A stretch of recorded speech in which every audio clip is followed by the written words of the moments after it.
Welcome to our channel. Today we how to authenticate with Adobe Media Encoder licensing, beginner guides. Open Adobe Media Encoder on your computer. If prompted, select the option to initiate the licensing process.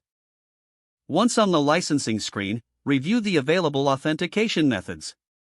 Choose the option that best suits your needs, such as a Creative Cloud account. If you select a Creative Cloud account, click on the Sign In button. Enter your Adobe ID and password in the provided fields. Click Sign In to proceed. You may need to verify your identity using multi-factor authentication if enabled. Follow the on-screen instructions to complete the verification process. After successful sign-in, you will return to Adobe Media Encoder. If you are using a serial number, select the license with a serial number option. Enter your serial number in the designated field. Click Next to validate your serial number. Wait for the validation process to complete. Once validated, you will receive a confirmation message.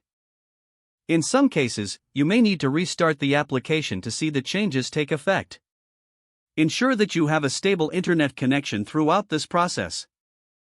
After restarting, check the account details under the Help menu. Your Adobe Media Encoder is now authenticated and ready for use.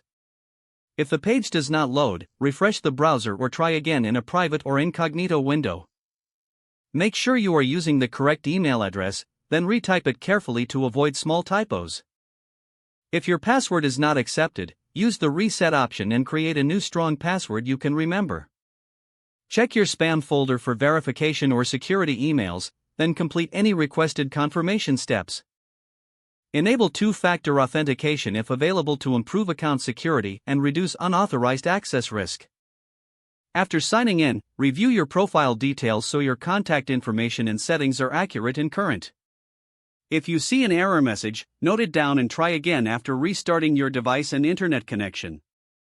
Log out when you finish, especially on shared devices, to keep your account and payment information secure. If the page does not load, refresh the browser or try again in a private or incognito window. Don't forget to like this video and subscribe to our channel for more step-by-step tech guides.